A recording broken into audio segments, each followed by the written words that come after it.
Hello viewers, আসসালামু আলাইকুম। আমি আজকে মিষ্টি কুমড়া ভাজি নিয়ে চলে এসেছি। আর ভাজিটা আমি একদম ইউনিকভাবে তৈরি করেছি, অর্থাৎ মিষ্টি কুমড়াতে কিছু টিপস আর ট্রিক্স খাটিয়ে যদি রান্না করা যায় অনেক বেশি মজা হয়। আমি প্রথমেই চুলায় একটা কড়াইয়ে তেল দিয়ে দিয়েছি। তেলটা গরম হয়ে গেলে আমি এখানে হাফ চা চামচ পাঁচফোড়ন দিয়েছি।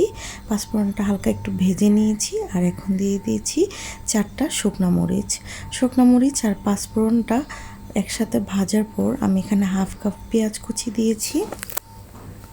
পেঁয়াজটা আমি এখন নেড়ে ছেড়ে বাদামি রং হওয়া পর্যন্ত রান্না করে নিব।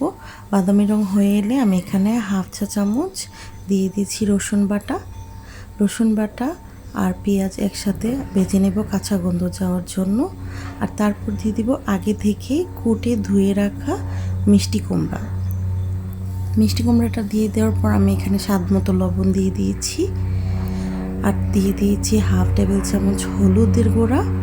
আর এখন আমি একটু নেড়ে ছেড়ে মিশিয়ে একটা ঢাকনা দিয়ে ঢেকে দিব এখান থেকে একটু পানি বের হওয়ার জন্য। মিষ্টি কুমড়া থেকে যখন পানি বের হয়ে যাবে তখন আমি এখানে দিয়ে দিব 1 টেবিল চামচ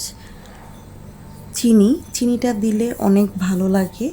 আর দিয়ে দিচ্ছি কাঁচামরিচ। তারপর নেড়ে ছেড়ে আবারও ভালোভাবে মিশিয়ে সিদ্ধ হওয়ার আগ পর্যন্ত রান্না করে নিব।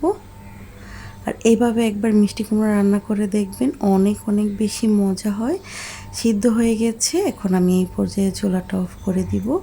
এভাবে মিষ্টি কুমড়া একবার ভাজি করে দেখতে পারেন, এটা অনেক বেশি মজা হয়।